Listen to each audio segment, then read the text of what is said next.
Olá pessoal, tudo bom? Eu vou falar um pouquinho para vocês sobre maturação da uva.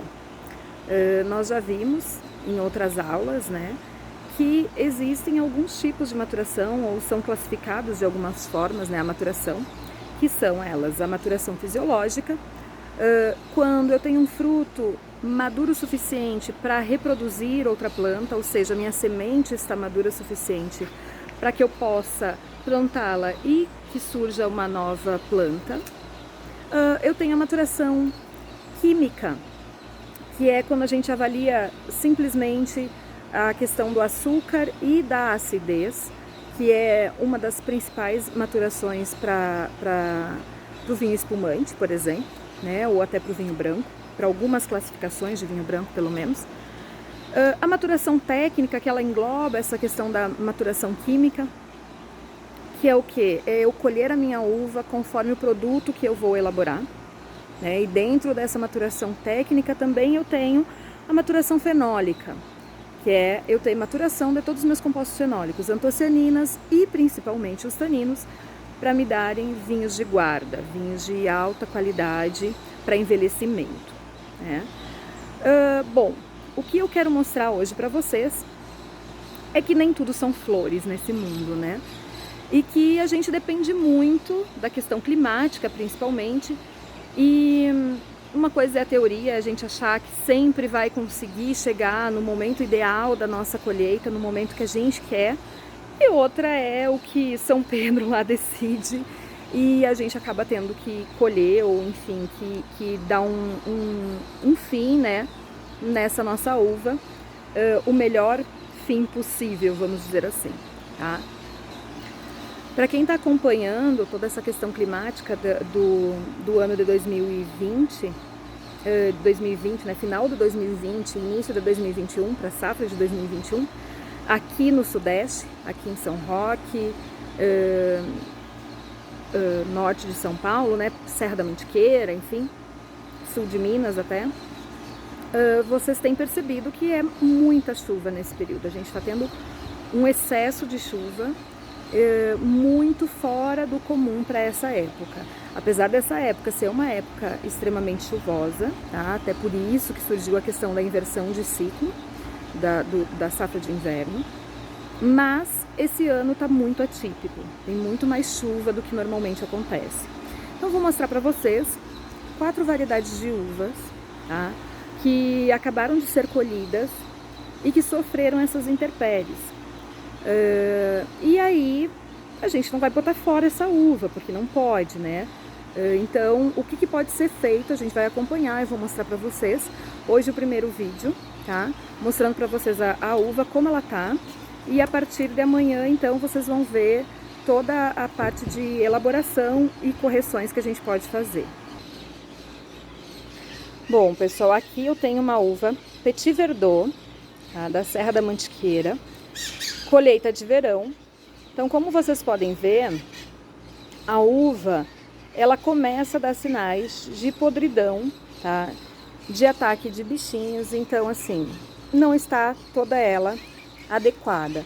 Aqui eu tenho uva seca, que foi atacada, então por insetos, pelo oídio principalmente, uma doença que não é normal em regiões chuvosas, mas como esses vinhedos eles são cobertos, acabou atacando e a uva acaba secando durante o processo de maturação, tá?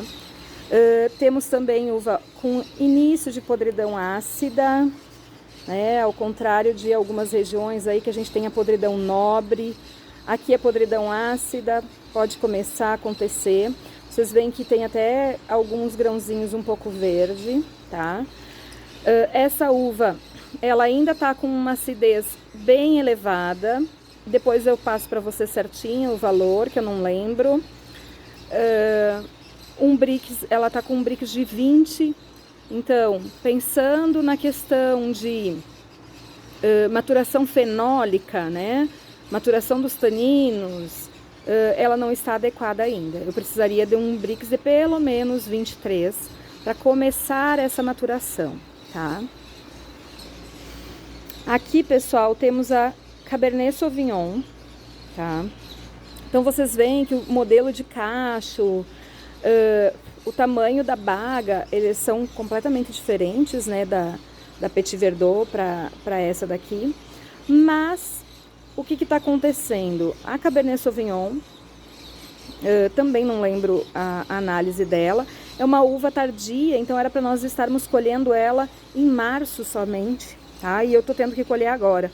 Mas olha só, eu tive ataque de míldio nessa uva, tá? De novo, míldio é um fungo de clima quente. O normal é ele acontecer lá no Nordeste, tá? Míldio não, desculpa, oídio. Lá no Nordeste, mas ele tá acontecendo aqui. Então eu tive um ataque de oídio no início da floração lá, final de floração, início de frutificação. Acabei abortando muitas bagas, então por isso que o cacho tá ralo, tá? Muito ralo. E ele acaba secando também as frutas, tá? Agora, no final, ele já tá tendo ataque também de míldio por conta de toda essa chuva que tá tendo. Então eu tenho as duas coisas, oídio e míldio, tá? E não tenho o que eu fazer mais, eu não consigo segurar essa uva por mais tempo. Ou seja, a minha colheita, que seria lá em março, tá acontecendo agora por motivos, né, climáticos, razões climáticas. Eu preciso colher para não perder toda essa uva. Então, o que a gente pode fazer, né? Quais são as correções que são possíveis de ser feitas para que eu consiga elaborar um vinho, o melhor vinho possível para essas condições. Claro que jamais eu vou ter um vinho de alta qualidade, né, se a minha uva ela não veio adequadamente sadia, né, e madura. Ainda tem muita acidez. A Cabernet Sauvignon, ela tá com quase 140 de acidez, tá?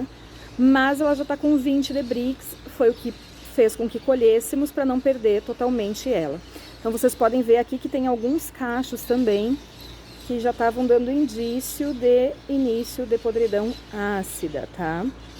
Mesmo coberto, a gente pode ter esse tipo de acontecimento. Bom, aqui eu tenho uma Viognier. A Viognier é uma uva prima da Syrah, mas também, gente, início de podridão ácida, tá?